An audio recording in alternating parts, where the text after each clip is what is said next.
បើឃើញកែបងាប់ហើយយើងអត់យកចេញពីអាងទេតើមានរឿងអ្វីកើតឡើងសួស្តីបងប្អូនធ្លាប់តែទិញកែបយកទៅញ៉ាំឬក៏ឃើញគេលក់នៅផ្សារ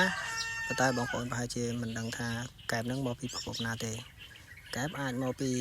គេចាប់តាមវាលស្រែនៅដើមរដូវវស្សាឬក៏យកពីកន្លែងចាំមក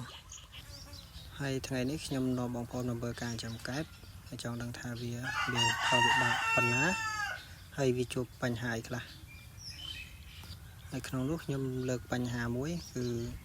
កូនកែបងាប់នៅក្នុងអាងហើយយើងទុកតទៀតតើវាមានរោគអីកើតឡើងជាធម្មតាទេការចិញ្ចឹមសត្វវាតែងតែមានងាប់ខ្លះមានបាត់បង់ខ្លះចឹងហើយប៉ុន្តែយើងត្រូវតែតាមដានពីមូលហេតុវាថាវាងាប់ដោយសារអ្វីដូចបញ្ហានេះចឹងកូនកែបគឺវាអត់មានជំងឺអីទេប៉ុន្តែវាខំគ្នាធ្វើឲ្យកូនកែបនឹងងាប់ហើយពេលដែលកូនកែបនឹងងាប់ហើយគឺយើងមិនអាចទុកចោលនៅក្នុងស្រះឬក៏ក្នុងអាងនឹងបានទេបើសិនយើងទុកក្នុងហ្នឹងគឺធ្វើឲ្យកែបនេះវាខំគ្នាស៊ីតបងប្អូនបើវាស៊ីលេបរួចអត់អីទេតែបើស៊ីលេបអត់រួចទេគឺអាចធ្វើឲ្យវាងាប់តែករណីនេះចឹងបងចឹងហើយបើបងប្អូនឃើញងាប់នៅក្នុងអាងក្នុងរោហើយបើបងប្អូនមិនចោលចេញធ្វើឲ្យបងប្អូនខាតបង់1x2 1x3